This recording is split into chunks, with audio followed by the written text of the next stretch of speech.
मित्रों, big boss चाहते हैं कि आप काके दा ढाबा की बजाय नाने का ढाबा में खाना खाएं। भाई और बहनों, बिग बॉस चाहते हैं कि आप रुबीना के बजाय नेहा से मुलाकात करें। क्या भारतीय जनता पार्टी सरकार बिग बॉस बनना चाहती है? आखिर क्यों भारतीय जनता पार्टी सरकार ने मोबाइल कंपनियों को यह हिदायत दी है कि आप अपने मोबाइल पर संचार साथी ऐप लगाएं? और सबसे बड़ी बात, इस बात की आपको बिल्कुल भी आजादी नहीं मिली है कि आप ना कर सकें। यह अनिवार्य है, यह जरूरी है।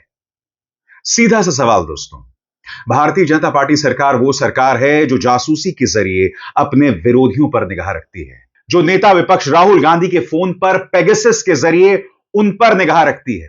पूर्व जजों के फोन्स में पेगासस लगने के आरोप हैं, चुनाव आयुक्त के फोन में पेगासस लगने के आरोप हैं, और सबसे बड़ी बात, जब सुप्रीम कोर्ट में मामला जांच के लिए आता है तब यह सरकार सुप्रीम कोर्ट का सहयोग भी नहीं करती। क्योंकि आपको याद होगा, जब पेगासस की जांच हुई थी सुप्रीम कोर्ट में, तब सुप्रीम कोर्ट ने क्या कहा था कि सरकार हमारी मदद नहीं कर रही है। यानी कि वो सरकार जो जबरन अपने विरोधियों, अपने आलोचकों पर निगाह रखती है, इनफैक्ट उनके खिलाफ आतंकवाद की धाराओं में उन्हें 5-5 साल तक जेल में डाल देती है। अगर वो सरकार मोबाइल फोन कंपनियों को यह फरमान जारी करे कि आप अपने मोबाइल पर संचार साथी ऐप लगाएं, और उसमें ना मोबाइल फोन कंपनियों के पास विकल्प है, और अगर हमारे पास भी यह विकल्प ना हो कि हम अपने मोबाइल पर यह ऐप लगाना चाहें या ना लगाना चाहें, तो इस सोच को लोकतांत्रिक कैसे माना जा सकता है? मैं आपके सामने कुछ तर्क रखना चाहता हूं। क्या इस सरकार की सोच लोकतांत्रिक है? सरकार ने मोबाइल कंपनियों से कहा है कि इस ऐप को हर फोन में पहले से इंस्टॉल करो और उसे डिलीट करने का कोई भी ऑप्शन नहीं होगा। मेरे हिसाब से सरकार को ऐसा करने के बजाय इस ऐप के फायदे लोगों तक पहुंचाकर समझाना चाहिए था, या फिर लोगों पर छोड़ देना चाहिए था कि वे चाहें तो खुद डाउनलोड करें। मैं आपसे एक सवाल पूछना चाहता हूं, कौन नहीं चाहता कि उनका फोन सुरक्षित रहे? क्योंकि सरकार ये जो संचार साथी ऐप ला रही है, इसका मकसद क्या है? ताकि आपके मोबाइल का डेटा चोरी ना हो, कोई फ्रॉड ना हो, अगर आपका फोन गुम जाए तो आप उसे ट्रैक कर सकें। मगर यह सब करने के और भी तरीके हैं। सबसे बड़ी बात, सरकार जबरदस्ती क्यों कर रही है? कांग्रेस ने इसे तानाशाही बताया है, आदित्य ठाकरे इसे कह रहे हैं कि घोर तानाशाही है। सबसे पहले मैं आपको बतलाना चाहता हूं कि सरकार ने अपनी तरफ से क्या फरमान जारी किया है, और यह संचार साथी इनिशिएटिव दरअसल है क्या। आपके स्क्रीन पर एक एक करके पूरी बात मैं आपको सरल भाषा में समझाने वाला हूं। संचार साथी इनिशिएटिव क्या है? टेलीकॉम रिसोर्सेज के गलत इस्तेमाल और साइबर फ्रॉड रोकने के लिए डीओटी यानी डिपार्टमेंट ऑफ टेलीकम्युनिकेशंस की यह पहल चलाई जा रही है। संचार साथी पोर्टल और ऐप से नागरिक अपने फोन ऐप का IMEI नंबर डालकर फोन असली है या नहीं यह चेक कर सकते हैं। दूसरा, फ्रॉड कॉल मैसेज की शिकायत कर सकते हैं। तीसरा, खोए हुए चोरी हुए मोबाइल की फोन रिपोर्ट कर सकते हैं। इसके अलावा अपने फोन पर कितने मोबाइल कनेक्शन चल रहे हैं यह देख सकते हैं। बैंकों और फाइनेंशियल संस्थाओं के ट्रस्टेड कॉन्टैक्ट देख सकते हैं। TCS रूल्स के तहत केंद्र सरकार को यह अधिकार है कि वो IMEI वाले टेलीकॉम उपकरण बनाने वाली कंपनियों को निर्देश जारी करे, खासकर तब जब IMEI छेड़छाड़ या साइबर सुरक्षा से जुड़ा मामला हो।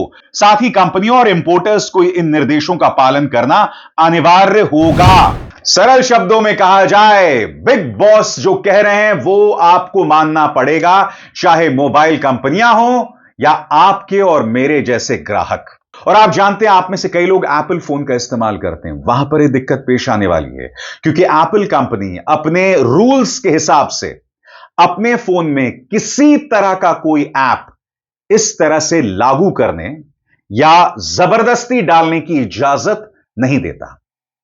आज मैं आपके सामने एक एक करके इसमें दिक्कतें क्या हैं वो पेश करने वाला हूं। मैं आपको बतलाना चाहता हूं कि मीडिया नामा के निखिल पाहवा ने भी कुछ जानकारियां सामने रखी हैं, और उसे समेटकर मैं आपके सामने कुछ तर्क लेकर आया हूं, एक एक करके, जो आपके स्क्रीन पर आ रही हैं। संचार साथी को जबरन फोन में डालने का आदेश क्यों यह खतरनाक है? दोस्तों, सरकार क्या कह रही है कि यह लॉस्ट फोन ट्रैकर है, यानी कि अगर फोन गुम जाए उसके जरिए आप उसे ट्रैक कर सकते हैं। मगर दिक्कत क्या है कि ये लॉस्ट फोन ट्रैकर नहीं, ये गवर्नमेंट ट्रैकर बन रहा है, यानी कि सरकार आप पर निगरानी रख सके। कैसे? आपके स्क्रीन पर। संचार साथी असल में खोया हुआ फोन ट्रैक करने का, फोन पता लगाने का टूल है, लेकिन अगर इसे फोन में जबरदस्ती बिना हटाने के विकल्प दिए इंस्टॉल किया जाए तो यह सीधे सीधे फोन पर सरकारी निगरानी जैसा बन सकता है। बड़ा प्रश्न, अगर आज सरकार बच निकली और इसे लागू कर पाई तो इसका क्या असर पड़ेगा? इसके अलावा कुछ अन्य सवाल। क्या हर फोन में अनिवार्य डिजिटल आईडी ऐप डाल दिया जाएगा? क्या डिजी यात्रा जोर जबरदस्ती से इंस्टॉल होगा? क्या कोई ऐसा ऐप आएगा जो वीपीएन बंद कर दे या आपकी ऐप ब्राउजर हिस्ट्री चेक करे? क्या कोई अपडेट ऐसा आ सकता है जो आपकी मैसेज की कॉपी सरकार को भेजे? सबसे बड़ी बात, और इस बात पर गौर कीजिएगा, एक बार जब सरकार को ओएस लेयर में दखल मिल जाती है तो वो दरवाजा कभी बंद नहीं होता। आपको समझना पड़ेगा दोस्तों, यह सरकार सिर्फ आपका वोट नहीं हासिल करना चाहती, यह सरकार मानसिक तौर पर आप पर पूरा कंट्रोल चाहती है। यही दिखाई दे रहा है संचार साथी ऐप के जरिए, जो सरकार अपने विरोधियों को पेगासस के जरिए उन पर निगरानी रखे। स्वाभाविक सी बात है, वो अगर ऐसे कदम उठाएगी तो उस पर विश्वास करना थोड़ा मुश्किल हो जाता है। आगे और इस पर गौर किया जाए, यह आपके मोबाइल फोन में सीधे सरकारी दखल है। कानूनी रूप से मोबाइल फोन को आपका व्यक्तिगत स्पेस माना जा सकता है। यही हम अपनी सबसे निजी बातें करते हैं, भरोसेमंद लोगों के लिए संवेदनशील जानकारी शेयर करते हैं। ऐसे में सवाल उठता है, हम कैसे मान लें कि यह ऐप हमारी फाइल्स और मैसेजिंग डेटा तक पहुंच नहीं करेगा, यानी एक्सेस नहीं करेगा, जो फोन में अक्सर इंक्रिप्टेड होता है? और अगर अभी ऐसा नहीं करता तो क्या कोई भविष्य का अपडेट यह काम करेगा? यह साफ तौर पर निजता का हनन है। और सबसे बड़ी बात, कई मामलों में, खासतौर से डेटा प्रोटेक्शन में, सरकार अपने आप को खुली छूट दे रही है और अपने आप को बचा रही है। और इससे जुड़ा मेरा तीसरा सवाल आपकी स्क्रीन पर है, सरकार ने खुद को डेटा प्रोटेक्शन कानून से क्यों छूट दी थी? याद कीजिए, डेटा प्रोटेक्शन कानून से सरकार ने खुद को कई मामलों में छूट दे दी थी। अब समझ आता है क्यों। यह कानून प्राइवेट कंपनियों को जिम्मेदार बनाता है पर सरकार को कम जिम्मेदार रखता है, यानी नागरिकों के डेटा पर सरकार की पकड़ और मजबूत हो जाती है। सबसे बड़ी बात, और यह मेरा चौथा प्रश्न है, बॉटवेयर को लेकर पहले से ही समस्या थी, अब सरकारी बॉटवेयर की एंट्री हो रही है। गौर फरमाया जाए कैसे? कई फोन में पहले से ही ढेर सारा बॉटवेयर भरा होता है। अब सरकार की तरफ से एक और जबरदस्ती ऐप, एक तरह से यह हद है। जब हम बॉटवेयर वाला फोन खरीदते हैं तो यह हमारी चॉइस होती है। यह मामला बिल्कुल अलग है, यहां बॉटवेयर थोप दिया जा रहा है। सबसे बड़ी बात, यह जो आदेश जारी किया गया है, इस आदेश के लिए ना मोबाइल फोन कंपनियों से बात की गई है, ना ग्राहकों से बात की गई है, और सबसे बड़ी बात, विपक्ष से भी बात नहीं की गई है। और यह अपने आप में चिंताजनक बात है, और यह पांचवा और अहम बिंदु है। कैसे? गौर फरमाया जाए। भारत में डिपार्टमेंट ऑफ टेलीकम्युनिकेशंस में अक्सर यही तरीका अपनाया जाता है, ना कोई सार्वजनिक परामर्श, ना ड्राफ्ट सार्वजनिक किया जाएगा, बस सीधे निर्देश जारी और लागू। अब मैं आपसे पूछना चाहता हूं दोस्तों, ऐसे में यह रवैया तानाशाही नहीं तो क्या है? यही आरोप विपक्ष भी लगा रहा है, और ऐसे में इन 5 से 6 सवालों पर आपको गौर करने की जरूरत है। सरकार हमारे पर्सनल फोन में कोई ऐप जबरन कैसे डाल सकती है? क्या यह निजता का उल्लंघन नहीं है? डेटा प्राइवेसी का क्या होगा? जो लोग इस ऐप का इस्तेमाल करेंगे, उनकी फाइनेंशियल सिक्योरिटी का क्या भरोसा? क्या कोई भी सरकार इस ऐप का इस्तेमाल करके लोगों की लोकेशन और मूवमेंट ट्रैक कर सकती है? और अगर यह डेटा कभी लीक हो गया तो तब क्या होगा? जाहिर सी बात है दोस्तों, विपक्ष इस पर प्रहार कर रहा है। आदित्य ठाकरे का बयान आपकी स्क्रीन पर। आदित्य ठाकरे कह रहे हैं कि यह सरासर तानाशाही है। कांग्रेस ने इस मुद्दे पर लंबा चौड़ा बयान जारी किया है। क्या कह रही है कांग्रेस, इस पर गौर किया जाए। बिग ब्रदर हमारे ऊपर नजर नहीं रख सकता। डिपार्टमेंट ऑफ टेलीकम्युनिकेशंस का यह आदेश पूरी तरह से असंवैधानिक है। राइट टू प्रिवेसी यानी निजता का अधिकार संविधान के आर्टिकल 21 के तहत जीवन और आजादी के मूल अधिकार का हिस्सा है। एक ऐसा सरकारी ऐप जो फोन में पहले से डाला जाए और जिसे हटाया भी ना जा सके, यह तो एक तरह का डरावना निगरानी वाला सिस्टम है जिसका मकसद हर भारतीय की गतिविधि, बातचीत और रोजमर्रा के फैसलों पर नजर रखने जैसा है। यह संवैधानिक अधिकारों पर लगातार हो रहे हमलों की एक और कड़ी है और इसे चलने नहीं दिया जा सकता। हम इस आदेश को खारिज करते हैं और इसकी तुरंत वापसी की मांग करते हैं। So it is a snooping app. I mean, clearly, it's ridiculous. Now, where else do they want to, I mean, citizens have their right to privacy. Even all of you must be having a right to privacy to send your own messages to family, friends, without the government looking at everything. It's not just one thing. It's not just snooping on the telephones. It's overall. They are turning this country into a dictatorship in every form. You ask me every day why Parliament is not functioning. It's not functioning because they are refusing to talk about anything.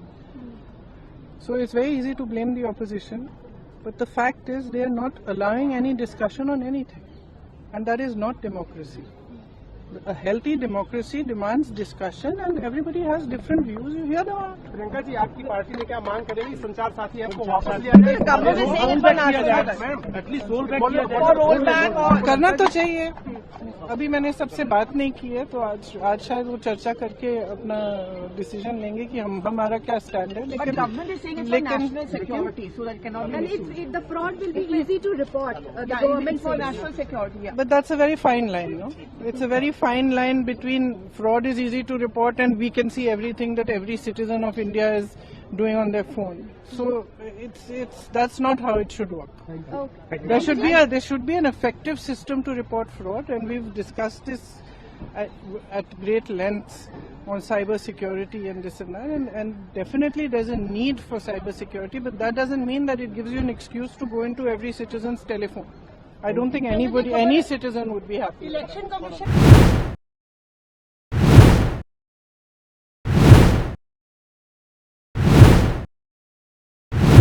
संचार के आधार पर देश का एक एक नागरिक connect हो रहा है, वहीं दूर संचार के आधार पर कई ऐसी शक्तियां भी हैं जो इस दूर संचार की सुविधा का दुरुपयोग करके लोगों के ऊपर फ्रॉड कर रही हैं, लोगों का पैसा ले जा रही हैं, लोगों के फोन्स चोरी कर रहे हैं, और उसकी सुरक्षा में जनता की भागीदारी हो, इसके आधार पर संचार साथी ऐप का नियम हमने बनाया है।